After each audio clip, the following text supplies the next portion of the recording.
Are you good? I'm good. I'm well, I should say. The right way to say it is I'm well. I only say good because good's a good word to have. We like to be proper at this table. Yeah, okay, I'm well. I'm speaking proper English in a world that is not so good, in the world of revolution that's crashing down upon us. Let's hope we never have to experience that in our lifetime. But it's an exciting thing to do to come into the second season and have it be completely different than the first. You expect to, at least as Tom Neville and Giancarlo's ego, you expect to be, the big boss man, and you have the ability to sort of want to control everything, but you really can't in a world that is unpredictable and vulnerable. And so I'm excited to be in a new city with new people and a different look to the show, which creates more interest and visually more eye candy for what we're doing. It's good. Can you talk a little bit about Tom and Jason's relationship? And does Tom really not like his son, or is he just too power hungry to take his interests at heart at all? It's not that Tom does not like his son or take his interest into consideration, but he's disappointed. He raised this boy to be a survivor, and everything points to this young man not listening to the advice or the way he was raised. And when your children, sort of go that way, and especially in a world that is so tenuous, that's so on edge, it could mean life and death. So Jason, he's pissed. Jason's put him in harm's way, and Julia in harm's way. And so it's not that he doesn't love him, it's just that the boy hasn't gotten it yet. Now, season 2, we start in a position where they're thrown together once again, and sort of the roles might get reversed for a period of time, because you're in a world where the bomb is hit. Cities have been wiped out, and we don't know where people we love are. And so then all aspirations and machinations of being the one who controls the world are gone. And now you can only control yourself. Hardly even that. Because water supply, food, you have refugee camps, and so you're picking up with, at least with Tom, Neville, and Jason, where they're thrown into a situation where they have no resources, and Tom is a bit distraught, and that's a very different Neville than what you've seen at the end in the tower, where there's an expectation that he could be the new leader.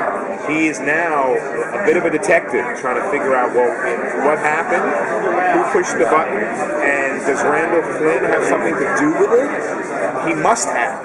And we find a connection now between the old America and the fact that there's been a president somewhere in hiding who actually did cause this, who actually did do this, and Tom is onto it. So he needs help, and he needs Jason, and their relationship is changing. Is it interesting to kind of be in a position now where instead of the perception of Tom being the aggressor, is now it sounds more like he's going to be somebody a little more sympathetic. He's being pushed in a position where he's back to ground zero with everybody, and he's absolutely. I think Tom, at this point where you pick him up, may not want to live. He's heartbroken. We don't know where Julia is, and we don't know where President Foster is. I think all of those questions come up when you think about, cities being wiped out. I love it to be able to come to this character in a more vulnerable position, because it allows us to enter a world, Tom's world, where, you may like him more. But then anyone who's in that position and is trying to figure something out and starts to get clues as to what really happened, they start to build back up again. And then they start to build, in a way, you're looking at him going, okay, we really feel for him, but there's still that old Tom there. And it's about order. This guy's about order. When you're a military guy, you wake up, you put corners on your bed, you shine your shoes, and you want the world to be right somehow. And when it's not right, it bothers you. And so you're trying to figure out how to make it right again. And with that, you rely on your ability to take charge.